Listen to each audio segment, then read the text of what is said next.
This is Columbia Morning at KFRU, and it is really, he's a busy man, but we're very much appreciative of his time today to join us to talk about what he has seen over the last few months, what's the latest as far as dealing with COVID-19.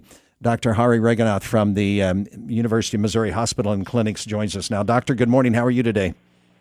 I am very good, David. How are you? I'm doing well also. You are an infectious disease specialist, so this is something that I'll just start by asking, how surprised are you that we are in the midst of what we are in, or is this something that as a infectious disease specialist you kind of knew was coming, just couldn't predict when, perhaps? Right. Well, I'm glad and not glad. Glad because I'm an infectious disease physician. I get to be at the time of a pandemic, and I like seeing patients with infections. So I'm glad. I'm not glad because of the fear that it has inculcated in our population, and a lot of uncertainties that are bread and butter of when a pandemic starts and when it rolls over for a few months. And that's what I'm unhappy about. But I think we have come to balance, and we are getting more and more into the balance on the level of uncertainties. And because we do have some options now as treatment, and we know a few things better than what we did a few months ago. So what would you see as, I'm sorry, I was just curious as to what you see as the better understanding and what kind of treatments you're seeing that are becoming most effective. Of course. There are a few drugs which there are at least a handful of trials that are out for antiviral medications. And we know the one that is widely available now without much shortages, fortunately. So far, with the caseloads that we've had, remdesivir, we know has antiviral activity. The timeline of starting that is still yet to be determined, but we are able to provide it to almost every patient in our medical ICU at the university. And the second drug that attacks a different phase of reaction that the human body generates to the infection, the immune response, is a steroid, that's dexamethasone. These two drugs have played a pivotal role in helping our patients since the trial results came out. And the third treatment option that is still yet to be proven, but more and more has been considered to be safe, and we are awaiting more robust trial results of the third option is plasma therapy. So these are the three main treatments that we commonly use in our patients, and the majority of our patients have recovered. These would be treatments that would be given after someone has been diagnosed and admitted to the hospital? That's correct.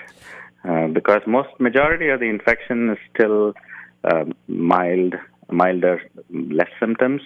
A vast cohort of patients who contract the infections are able to stay home, quarantine themselves, and recover.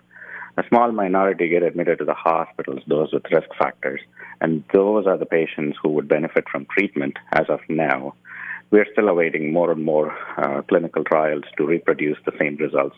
The timeline of when to start, the earlier the better for every infectious disease physician. So how early and in which population? Because viral infections, most of us spontaneously recover, those who are relatively healthy and don't have many comorbidities.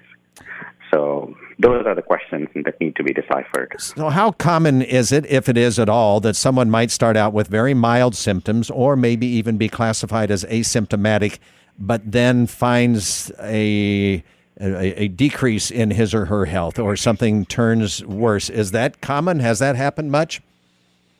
Well, the people who turn around to have the worser manifestations typically happens in the second week, and that hasn't changed since the observations in March and April.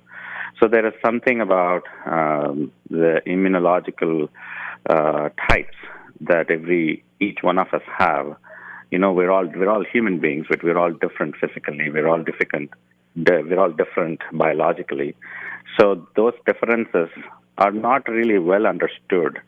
That is where the research in NIH, as in total, is going to understand, is geared towards understanding the immunotypes of the human bodies that predisposes them to certain severe manifestations. So to answer your question, how do I know which patients? Right now, I don't have any particular tool. I don't have any particular genotype that I can say to a certain extent. So that is still exploratory. It's yet to be found. So right now, I have only watching closely for the symptoms, and by the second week, if they don't develop symptoms or like shortness of breath and more fatigue and fever and persistent symptoms by the second week, that is the only clue I have right now to say if they are at a higher risk for developing severe manifestations. We're talking again with Dr. Hari Regunath from MU Hospitals and Clinics. I'm curious, we're hearing a lot of news, and maybe I'll ask this in a little while, but I'm not asking the question about vaccinations right now. I'm asking the question about remdesivir or plasma, which you mentioned were 2 out of the 3 drugs or treatments that seem to be working now on mitigating or shortening a person's stay in hospital because of a positive COVID-19 test. How does that come about? I don't understand the experimenting. What led a doctor to say, well, maybe remdesivir might do this? Are those researchers who are looking at these possibilities? I'm going to use the term trial and error, which I don't think is ever used, I hope, on humans, at least in too much of an uncertain situation. Do you understand what I'm asking about? How do they come up with that? And maybe there's another thing to be discovered out there that would help treat those who've already been positively identified with COVID-19. Oh, sure. Related research. This drug has been trialed in patients with similar RNA viruses in the past, and the mechanism of action, how this virus acts, and what aspect of the viral genome we are able to block. This has been studied during the Ebola outbreaks, and similar research has happened in understanding the pathophysiology of SARS-CoV-1 and MERS-CoV. So concerted efforts in attempting to see if remdesivir works in the laboratory setting. So that served as working on prior outbreaks, served as the baseline to suspect or think, okay, the same mechanism. So why don't we try remdesivir for this particular RNA virus? So, and that is how that was used, and it came into the picture. I see. I understand that fully. Then, thank you so much. But then, my question now is, as a doctor who's in the midst of this, how do you step back and take a bigger picture and say, well, here's what seems to be happening around us? Are you able to do that when day to day, I mean, this is at the forefront of what you are facing each day as I'm looking at individual patients, I'm looking at patient load at the hospitals. How do you step back and say, okay, maybe I could see this from a different perspective and maybe get a different look at this? Well, the overarching eagle's eye view of what is happening is really important. And that is being very well orchestrated by the CDC, the WHO, Infectious Disease Society of America. Talk about any subspecialty associations. They pull in data, and there are a variety of portals where such data is available. And nowadays we have a lot of preprints that come in.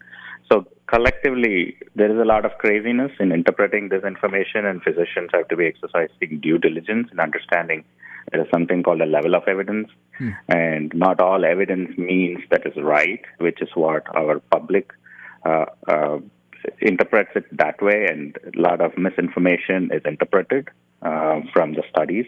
But as clinicians, when we look at them, we look at the level of evidence to really understand, is this going to be impactful, or what are the things that I need to be careful about? For example, the steroid study came out, recovery trial, dexamethasone that came out. We all know steroids are bad for infections because it knocks down immunity. But when immunity is overactive and it is causing more damage, it's not wrong to use steroids, but we use it very judiciously. And if we see a secondary bacterial infection coming in, we stop steroids. So these nuances, it still matters, but the eagle's view is still important, because otherwise, without the recovery trial, we wouldn't have thought about using steroids in really, really sick patients. We try to avoid them in sick patients. So it's still important, and there are a variety of evidence-based databases that we have to be carefully watching, keeping eyes and ears open. And staying up to date is the most important thing, which has become overwhelming for clinicians, but we still do it because we love doing it. Sure, I understand. A great answer again. Let me ask a couple before I let you go, and that is, have we heard the final word on hydroxychloroquine? Hydroxychloroquine, and a lot of evidence now says that there is not a dramatic benefit for treatment as an option.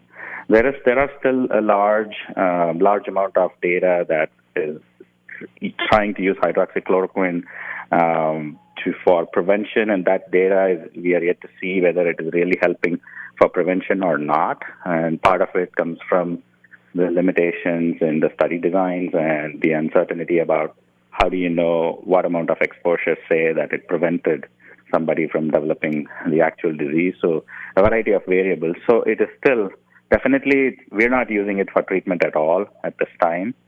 People in Asia and Europe may still use it and claim its benefit, but clearly, like remdesivir or dexamethasone, hydroxychloroquine has not demonstrated a significant benefit towards improving the clinical course or mortality or anything. So we're not using hydroxychloroquine at all. Then the final question, with all of the talk now that we hear, Russia has developed a vaccine that may be administered by as soon as October the 1st, and the U.S. is talking about when it may or may not have a vaccine. Help us to have a perspective that would be a healthy, realistic perspective on what you feel right now is our position in dealing with this particular virus. Sure.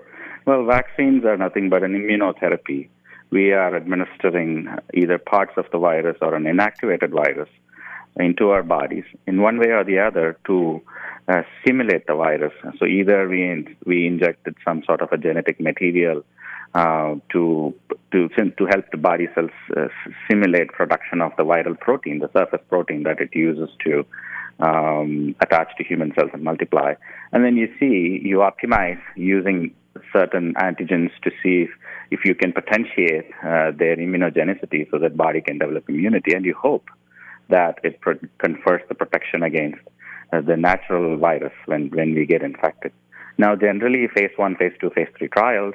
Right now, we're moving into phase 3 trials with the NIH vaccine, the mRNA vaccine. And if we get it out by winter, it would still be at a very accelerated rate, I would say. As physicians, we are thinking more so the true effect of a vaccine is measured when they are able to see sustainable antibody responses. So really, the vaccine is administered as 2 doses, and then you wait 2, 4, 6 weeks to check their antibody levels to see if they're generating an immune and to know how long is it sustained. So really, I would say within the next 3 to 6 months would still be an accelerated phase. I would not be surprised to see if a vaccine becomes available, but a more sustainable response is what a physician would like to see. So really, true effect of the vaccine in preventing the disease, we won't know until a year from now, or I won't be surprised even if it goes till the winter of 2001 or 2022 or 23 to really know the full impact of how long does it confer protection. And in the meanwhile, we'll know whether there are variations, natural variations in the viruses that has impact, or is there a seasonal variation which has gone wrong because in summer it is still there. So. Doctor, I appreciate your time today. I hope we have another chance to talk because I think there are a lot of questions that we could ask. And as this continues to develop and things happen that you can update us on, I hope we visit again. So thank you so much for this visit this time. My pleasure, David. He is an infectious disease specialist with the University of Missouri Healthcare, and that's Dr. Hari Regunath, who's been our guest. You're listening to Columbia Morning. This is KFRU.